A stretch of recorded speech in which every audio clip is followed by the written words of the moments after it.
Dans le 10e chapitre de la lettre aux Hébreux, verset 1, il nous a encore rappelé que les offrandes de l'Ancien Testament ne pouvaient pas rendre parfaits les enfants d'Israël. En effet, la loi qui possède du nombre des biens à venir et non l'exacte représentation des choses ne peut jamais, par les mêmes sacrifices qu'on offre perpétuellement chaque année, amener les assistants à la perfection. Tous ces sacrifices n'étaient que des ombres du grand sacrifice du Seigneur Jésus-Christ. Cela montre que tous les efforts humains en vue de devenir justes ou parfaits devant Dieu sont vains. De nos jours, les gens s'efforcent de devenir justes par des pratiques, des coutumes ou des rites. Ils ne savent pas qu'ils sont incapables de devenir justes par leur effort. Car il est impossible que le sang des taureaux et des boucs ôte les péchés au verset 4. Il faut 2 choses pour devenir juste. Tout d'abord, les péchés commis en pensée, en parole et en acte doivent être pardonnés. Ensuite, toutes les taches de péché dans la conscience coupable doivent être lavées. C'est alors que la vie de Dieu peut être déversée dans notre esprit, purifié. La vie de Dieu dans l'esprit rend juste pour l'éternité. Selon le verset 14, le Seigneur Jésus, par une seule offrande, a amené à la perfection pour toujours ceux qui sont sanctifiés. Son sacrifice ôte la mémoire du péché. Et je ne me souviendrai plus de leur péché ni de leur iniquité. Verset 17. Par ce même sacrifice, il nous rend capables d'obéir à ces lois qu'il écrit dans nos cœurs.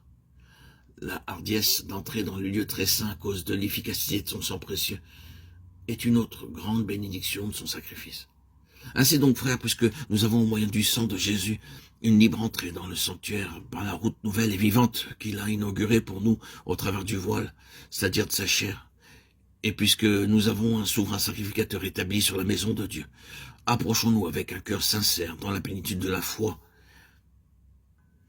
purifié d'une mauvaise conscience et le corps lavé d'une eau pure.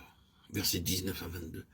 C'est par la puissance de son sang que nous pouvons entrer dans le lieu très saint à tout moment et pour tout besoin.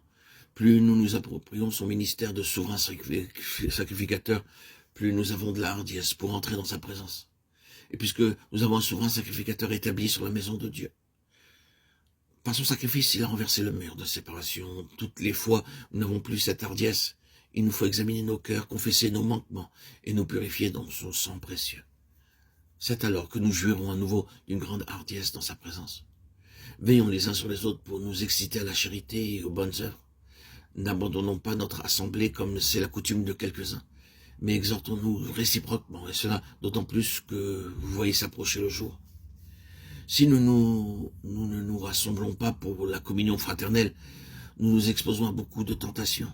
En priant et en adorant ensemble, nous sommes protégés, nous grandissons spirituellement et nous bénéficions de la victoire dans nos vies.